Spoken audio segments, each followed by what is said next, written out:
Amén, hermanos, que el Señor les continúe bendiciendo de una manera especial. De verdad que es para mí un gusto, un placer, un honor el estar recibiendo nuevamente la oportunidad de hacer uso de la palabra de Dios en este día del Señor. Amén. Hoy el Señor nos ha permitido, ¿verdad?, hacer el uso de este tema a través de su palabra. Es un tema muy importante y considero también muy oportuno, puesto que el tema que vamos a tratar es Dios alienta a su pueblo. Considero que es oportuno dado la situación mundial en que está viviendo el mundo. Hay muchas personas que, visto el contexto de los tiempos, han perdido sus esperanzas, puesto que han tenido la pérdida de un ser querido y se encuentran de una manera destrozada, desesperanzada, y se sienten súper mal. Pero gracias a Dios que en este tema Dios nos viene a recordar que Él alienta a su pueblo. Amén. Así que vamos a estar tratando bajo este tema. Sepa, hermano, que estamos tratando todavía bajo el tema central, que es la relevancia de los profetas menores para hoy. Y en esta ocasión nos toca el estudio número 23, que es Dios alienta a su pueblo. Así que a manera de inicio vamos a introducir con los objetivos, ¿verdad? Para así darle la directriz a las clases y saber hacia dónde queremos llegar con ellos. El primer objetivo que tenemos para este estudio es conocer que el descuido en la vida espiritual trae crisis en las cosas materiales.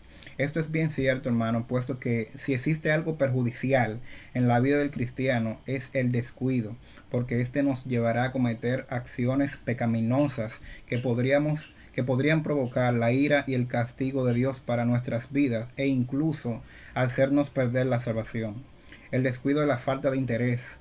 Amén. El descuido es la falta de atención, de cuidado en las cosas que tenemos como por compromiso o por responsabilidad.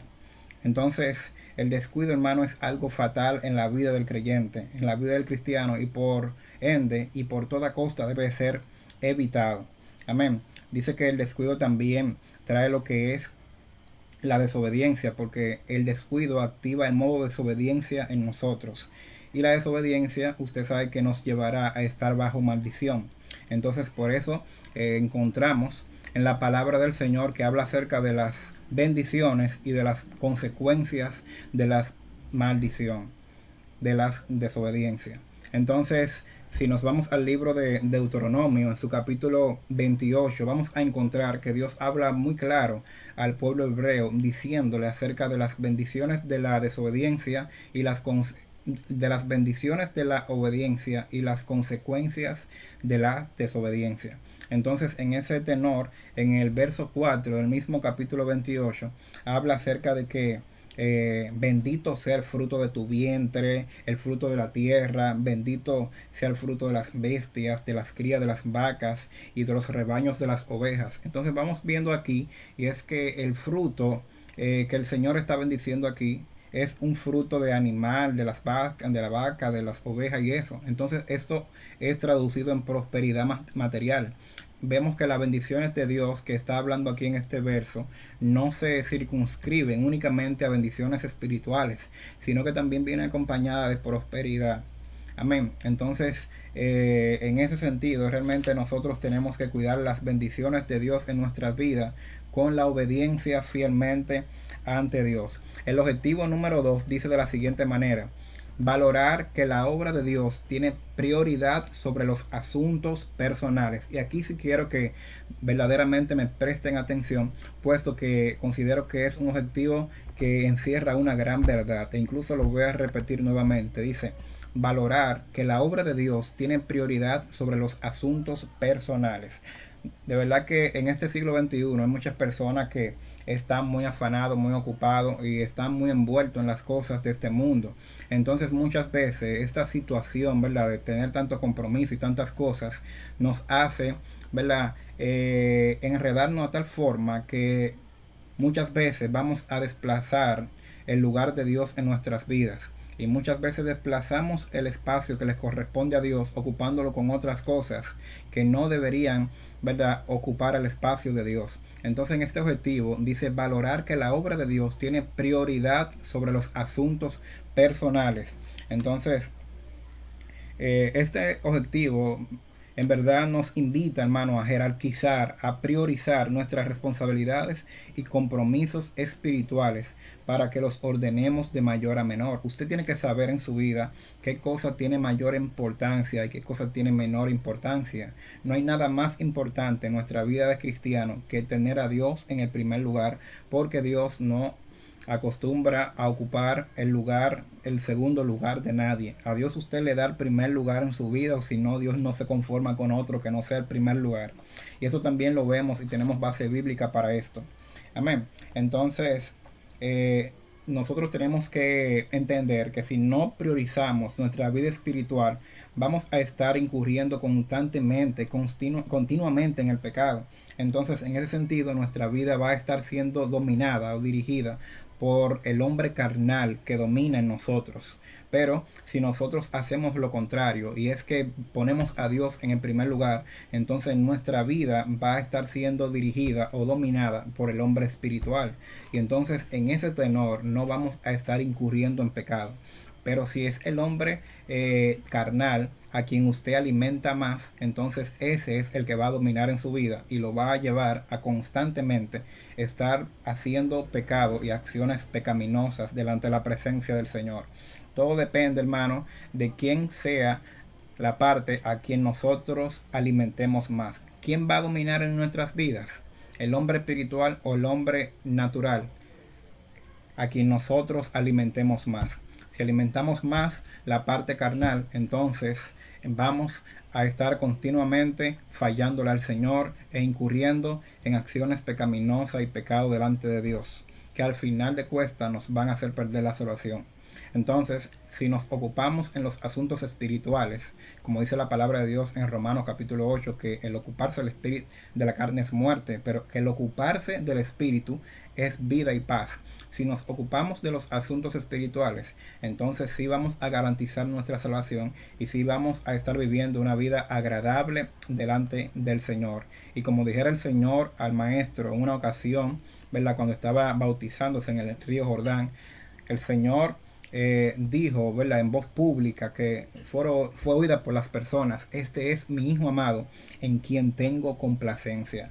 ¿Cuánto nos gustaría a nosotros escuchar que nosotros estamos complaciendo a Dios, ¿verdad?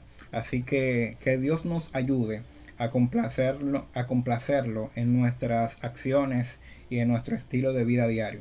Tenemos un tercer objetivo, pero antes de... aquí tenemos que ver algo también que quería decir en el punto número 2, y es que nosotros tenemos que entender que Dios es nuestra primera ocupación. ¿Saben? Dios es nuestra primera ocupación. Por ejemplo, hay escenarios en la Biblia donde recomiendan que Dios sea nuestra primera ocupación y donde incluso hay escenarios que invitan a hacerlo. Entonces podemos también ver que cuando Dios llamó a los discípulos, todos ellos estaban ocupados. Bien, ellos estaban ocupados, tenían sus cosas, compromisos personales que hacer, mas sin embargo, por encima de esos compromisos, Dios lo llamó. Ignorando que estaban ocupados, Dios lo llamó porque Dios entiende que Él debe de ocupar y debe ser el primer lugar en nuestras vidas. Amén. Hay un discípulo, hermano, que en ocasiones del tiempo de Cristo quería servir al Señor, quería seguirle. Mas sin embargo, a este discípulo, hermano, se le murió su papá, y este discípulo solicita a Jesús que le permitiera ir primero a enterrar a su padre que se había muerto. Imagínese, hermano, el dolor en el cual estaba envuelto este discípulo que se le murió su padre. Y le solicita a Jesús que le permitiera ir primero a enterrar a su padre que se había muerto. Y Jesús le responde y le dice: dejad que los muertos entierren a sus muertos. Lo que pasa es que Jesús le responde de esta forma no es porque Jesús estaba siendo desconsiderado, sino que Jesús se había dado cuenta que en el corazón de este discípulo todavía Jesús no ocupaba el primer lugar en su vida. Entonces por eso Jesús le responde de esta forma y le dice: deja que los muertos entierren a sus muertos. Y le dice: ocúpate primero en los asuntos espirituales, en los compromisos espirituales, en las cosas de Dios espirituales, antes que en tus propios asuntos, antes que en tus propios intereses. Debemos tener por primer lugar los intereses del Señor. Entonces, este asunto, hermano, no es para cuando usted pueda buscar a Dios. El asunto de la oración o de acercarse a Dios o de hacer las cosas espirituales no es para que cuando usted tenga tiempo de orar, cuando usted tenga tiempo de hacer las cosas espirituales, cuando usted tenga tiempo, cuando usted le sobre el tiempo, cuando usted no esté desocupado. No, no, no, no. Este asunto es que aunque usted esté desocupado, usted tiene que tratar de sacar un espacio, aunque usted no tenga espacio, para buscar a Dios. Amén. Se trata de sacar tiempo de donde no haya para dedicárselo al Señor. Se trata de hacer las cosas al Señor sí porque sí. No es si usted le sobra tiempo, no es cuando usted esté desocupado que usted va a orar, no. No, no es así, porque si lo hacemos así, no estamos poniendo a Dios en primer lugar, porque de hecho nosotros siempre vamos a tener ocupaciones que nos van a impedir que nosotros lleguemos y vayamos ante la presencia del Señor para santificar nuestras vidas en Él. Amén. Entonces, en ese sentido, tenemos que sacar el tiempo de donde sea. Tenemos que sacar el espacio. Amén. Entonces también, para culminar con este objetivo, que de hecho me he quedado un poquito parado acá porque considero que es muy importante y también puede basar la enseñanza que nosotros queremos expandir en este estudio. Hay un escenario bíblico el cual habla de la viuda de Sarepta, de Elías y la viuda de Sarepta. Fíjese que esta mujer, hermano, que se encuentra en el capítulo 17 del libro de Primera de Reyes, en su verso 12 y 13, esta mujer, hermano, es totalmente pobre, su esposo se había muerto, lo había dejado con una situación bien precaria. Entonces esta mujer lo único que tiene para caerse muerta es un puñado de harina y un poquito de aceite, que ella dijera que es para ella comérselo y dárselo a su hijo y esperar ya morirse, porque no tenían nada más que comer. Entonces se aparece este siervo de Dios, el profeta Elías, y le dice, bueno, prepárame primero una torta.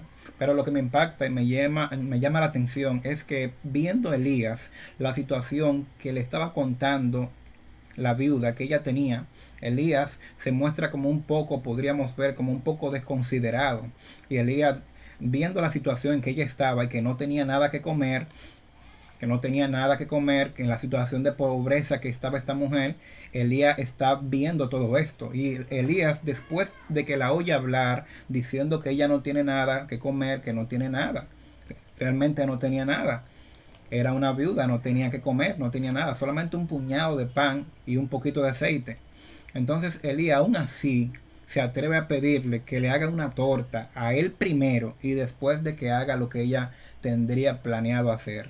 Entonces, en este sentido, podríamos ver o notar en el siervo Elías como un poquito de desconsideración, porque óyeme, esa viuda no tiene nada, entonces tú vas a ir a quitarle lo único que ella tiene para ya tirarse a morir, porque ya no tiene más que comer, y entonces eso es lo que ella tiene y tú también se lo quieres quitar para que ella te dé lo que tiene a ti primero y entonces ella luego que resuelva como pueda. Entonces podríamos pensar así, pero realmente lo cierto es que aquí este escenario es una enseñanza bíblica. Y lo que nos lleva a nosotros a entender es que las cosas de Dios van por encima de nuestras necesidades. Amén. Lo de Dios va por encima de nuestras necesidades, e incluso primero que nuestra alimentación. Dios va primero e incluso que nuestra alimentación. Entonces, eso es lo que estamos viendo aquí, hermanos, porque hay cristianos que tienen a su alimentación primero y luego a Dios. Entonces no es así. Dios está diciendo en este escenario bíblico que Dios va primero por encima incluso de nuestra alimentación. Entonces es para que usted vaya viendo, hermano, la importancia que es de que Dios ocupe el primer lugar en nuestras vidas. Y nosotros, si leemos más adelante en este escenario bíblico, vamos a darnos cuenta la forma de cómo Dios más adelante entonces bendijo a esta mujer.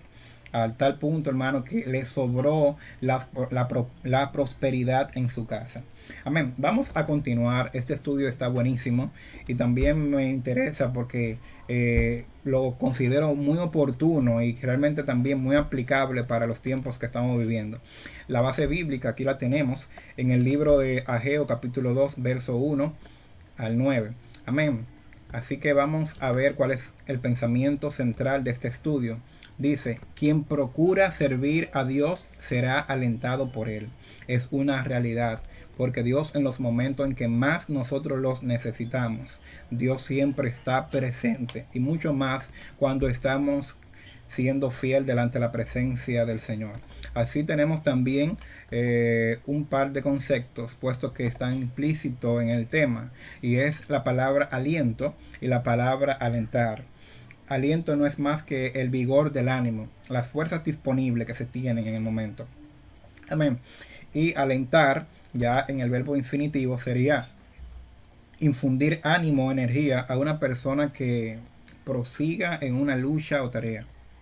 Amén. Dice intensificar o estimular una cosa, especialmente un sentimiento, una actitud o una actividad. Esto es alentar. Cuando usted le trata de infundir ánimo a alguien, de darle fuerza, transmitirle ánimo para que siga adelante o para que ejecute la tarea que tiene que ejecutar. Amén. Vamos a continuar y vamos ahora a ver lo que es el contexto.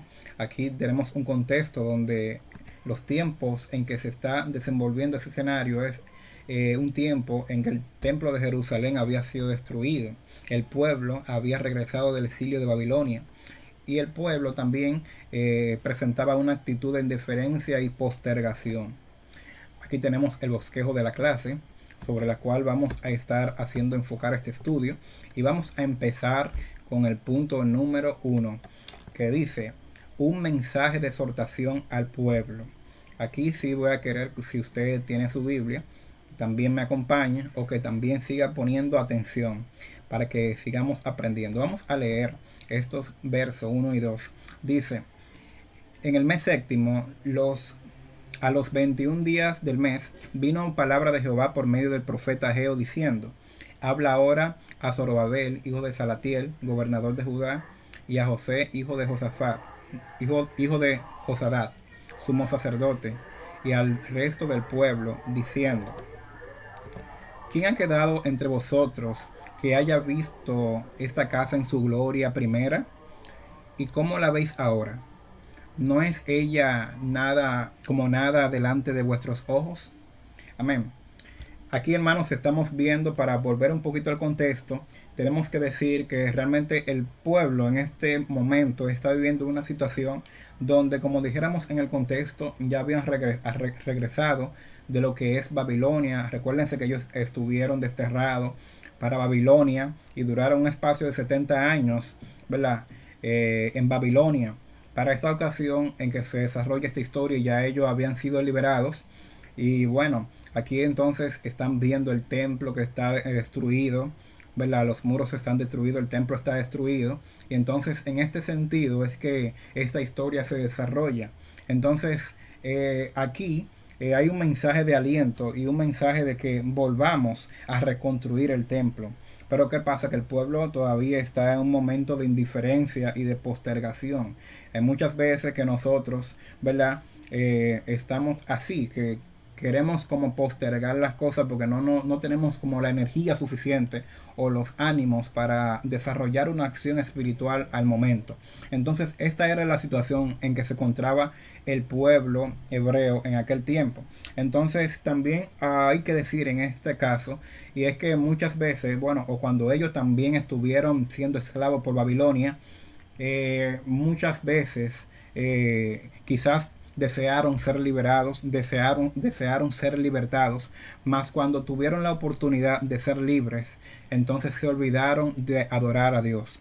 En muchas ocasiones que nosotros muchas veces estamos, deseamos que Dios nos liberte, deseamos que Dios haga determinada acción en nuestras vidas para nosotros adorar a Dios, como ellos en este caso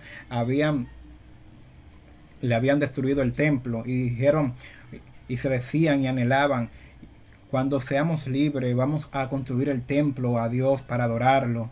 Y deseaban eso, mas sin embargo cuando fueron libres, entonces se olvidaron de hacer lo que ellos habían deseado, de ir a adorar a Dios, de construir el templo nueva vez, y se olvidaron de esto.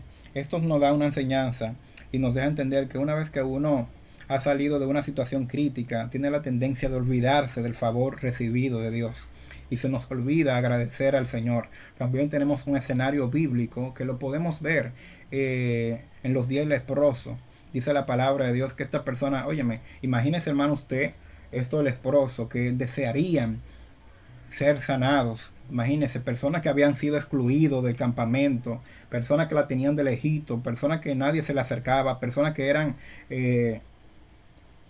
tomados por menos por la situación que tenían de salud, nadie se le acercaba, nadie se le pegaba. Es como si fuera en los tiempos actuales una persona que tuviera el coronavirus en este tiempo, una enfermedad contagiosa, una enfermedad que se pega, ¿me entiendes? Entonces esa persona que tenía la lepra era algo parecido también, puesto que también la lepra era contagiosa. Había que estar de lejito con la persona para no infectarse con la enfermedad. Y esta persona, después que el Señor los liberta, los sana, entonces dice la palabra de Dios que mientras iban de camino fueron sanados, y solamente se devolvió uno a agradecer lo que Dios había hecho por ellos. Entonces esto pasó con estas personas que estaban en la esclavitud en Babilonia, desterrados por 70 años. Ellos deseaban volver a su tierra, a su patria, para adorar al Señor, para construir el templo y adorar a Dios en su templo, en su patria. Mas sin embargo, cuando volvieron, cuando fueron liberados, entonces se olvidaron de todas las cosas y de todo el favor que habían recibido de parte de Dios al permitirle la liberación. Que no nos pase cosas semejantes, hermano, puesto que muchas veces olvidamos las cosas que hemos recibido de parte de Dios. En el verso 3 hay algo muy interesante, y es que hay una pregunta diciendo: ¿quién ha quedado entre vosotros que haya visto esta casa en su primera gloria? ¿Verdad? ¿Y cómo la veis ahora? ¿No es ella como nada delante de vuestros ojos? O sea, aquí el siervo de Dios Osea hace un llamado, ¿verdad? Lo que habían conocido, cómo era la casa de Dios antes, cómo estaba el templo construido, lo que Dios hacía en ese templo, cómo la gloria de Dios se glorificaba en ese templo, ¿verdad? Entonces Osea le estaba llamando a la reflexión. ¿Quién de los que están aquí se recuerdan de cómo era el templo antes, de lo que Dios hacía en su casa, en su templo, de cómo veíamos la gloria de Dios moverse en su templo, y miren ahora cómo está? O sea, lo que está haciendo con esto es haciéndoles recordar a ellos, para que este contrato produjera en ellos como un interés, como incentivarlos a que reedificaran el templo, a que levantaran nuevamente, a que construyeran el templo para Dios, ¿verdad? Y dar nuevamente la adoración que se acostumbraban a hacer en el debido templo ante la presencia del Señor. Amén. Entonces hay algo también muy importante, y es que los que nunca se identifican con la obra del Señor tampoco sentirán efecto por ella. Hay personas, hermanos, que nunca han sentido ese peso por las cosas de Dios, ese compromiso por las cosas de Dios, y por eso ellos no sienten como el interés, como el ánimo, como la motivación de ellos hacer algo para Dios. Por ejemplo, esto lo podemos ver cuando vamos a hacer una campaña. Hay personas que no se identifican con ayudar, con cooperar. Y hay personas que muchas veces tienen el ánimo, pero entonces no trabajan, se quedan con el ánimo contenido y no trabajan, no ayudan. Hay que recoger la silla, hay que llevarlo al templo, hay que hacer algo. Entonces hay personas que se van, no ayudan a nadie, hay personas que le dejan al trabajo a un grupito solamente. Entonces eso lo podemos ver en muchísimas facetas en la vida espiritual del cristianismo, porque hay personas que no muestran como interés para que las cosas de Dios marchen bien, que sigan marchando. Entonces esto hay que comprenderlo, hermano. No todo el mundo siente el mismo afecto por las cosas de Dios. Amén. Lo mismo pasa en nuestra vida espiritual. Muchas veces, hermano, nosotros hacemos la comparación de cómo estábamos antes delante de la presencia del Señor y cómo estamos ahora.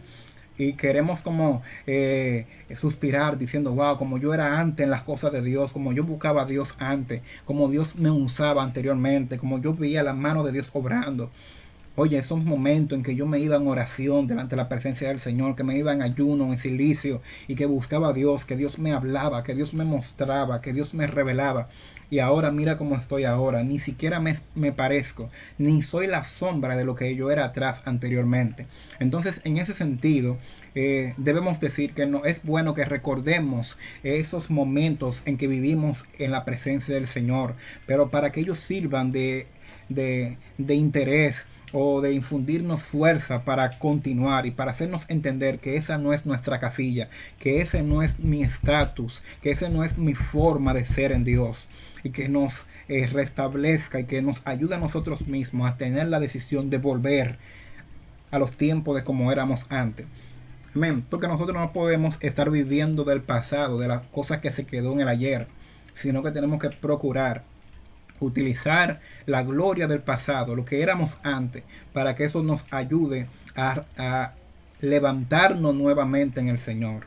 Amén. Entonces, no podemos vivir del pasado. Tenemos que procurar, hermano, que la gloria del pasado en nuestra vida sea mayor ahora en el presente. Vamos a continuar y vamos a ver lo que dice el siguiente punto. Dice, un llamado urgente a esforzarse. Y vamos a ver el verso 4.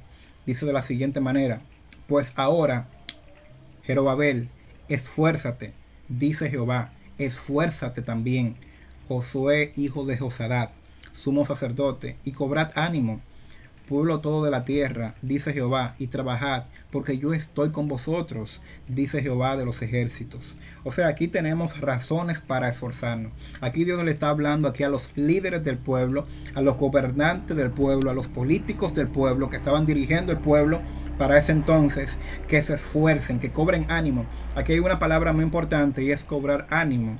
Dice la palabra o dice una frase que de acuerdo al líder es su pueblo. Si los líderes cobraban ánimo y se mostraban con ánimo para construir el templo, entonces también el pueblo se iba a mostrar de la misma forma. Y por eso es que también es bueno que los líderes siempre se mantengan haciendo las cosas de Dios con ánimo, incentivando con su ejemplo, con ánimo. Los líderes, todo aquel que tiene un liderazgo en la iglesia, tienen que mostrarse con ánimo. Amén, con energía, con agrado para hacer las cosas bien para Dios. Porque ese ánimo, ese agrado con que usted se muestra para hacer cualquier trabajo en el Señor, también afecta a los demás de la misma forma. Y si usted tiene un ánimo positivo, también afecta a los demás de la misma forma. Y los demás se van a ver con ese mismo ánimo positivo de escucharle y de hacer las cosas para Dios. Así que continuamos, hermano, muy importante ese punto. Vamos a continuar con el verso 5 y con el verso 6. Dice, según el pacto que hice con vosotros cuando salisteis de Egipto, así mi espíritu estará en medio de vosotros, no temáis, porque así dice Jehová de los ejércitos, de aquí a poco yo haré temblar los cielos y la tierra, el mar y la tierra seca.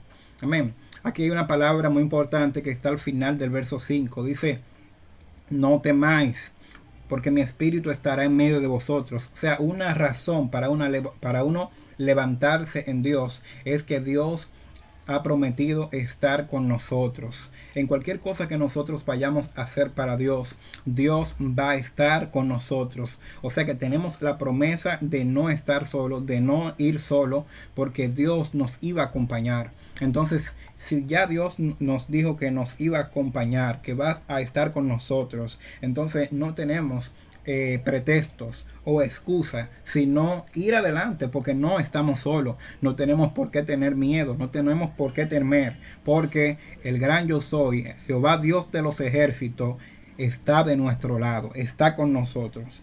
Amén. Así que, hermano, es muy importante realmente las razones que muestran este verso por las cuales el pueblo debía de esforzarse. Amén, porque Dios honraría su pacto de estar con ellos. Vamos a continuar y también vamos a ver algo muy importante aquí. El punto número 3 dice promesas que alientan a la acción. En el verso 7 dice, y haré temblar todas las naciones, y vendrá el deseado de todas las naciones, y llenaré de gloria esta casa, ha dicho Jehová de los ejércitos. Aquí, hermano, está hablando acerca de el deseado de las naciones. ¿Quién es el deseado de las naciones? Para aquel entonces, el deseado de las naciones era aquel que se había profetizado que iba a venir. Amén. Hablando acerca del Mesías. Cuando Jesús, ¿verdad?, es profetizado de que viene y su llegada la primera vez, ¿verdad?, está hablando del Mesías en su primera venida, el deseado de las naciones. Y llenaré de gloria esta casa, ha dicho Jehová de los ejércitos. Amén. Así que es para que usted vaya viendo, hermano, la promesa que le estaba haciendo Dios para que construyan el templo nueva vez. Entonces, en el verso 8 y 9 dice, mía es la plata, mío es el oro, dice Jehová de los ejércitos. La gloria postrera de esta casa será mayor que la primera, ha dicho Jehová de los ejércitos. y daré paz en este lugar, dice Jehová de los ejércitos. Aquí, hermano, estamos viendo que Dios le está influyendo y le está animando, porque de él es la plata, de él es el oro. Amén. Entonces Dios le está animando y le está diciendo, le está explicando las razones de que se esfuercen, porque uno, Dios iba a estar con ellos. Amén. Dos, Dios le iba a bendecir, porque de él es la plata y el oro. O sea que ellos no tenían razón para detenerse. Amén. Porque Dios era el que iba a estar con ellos.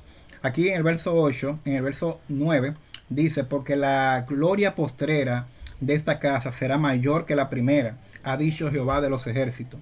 Puesto, hermano, que en el templo donde el templo que habían construido, donde habían administrado Esdras, Nehemías, esos profetas que fueron antes que Jesús, experimentaron gloria, valga la redundancia, pero no experimentaron una gloria más poderosa que cuando Jesús, ¿verdad?, vino al templo que habían construido, al último templo, ¿verdad?, que se había construido. Por eso fue que Dios estaba animándolo a ellos a que construyeran el templo.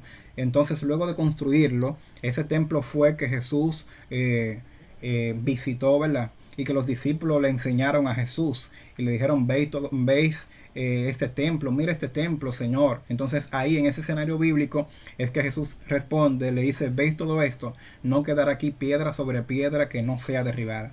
Entonces, en ese sentido, hermano, ese templo que construyeron, el que estaba en los tiempos de Jesús, la gloria postrera de ese templo, o sea, la gloria de ese templo fue mayor que la primera. Amén.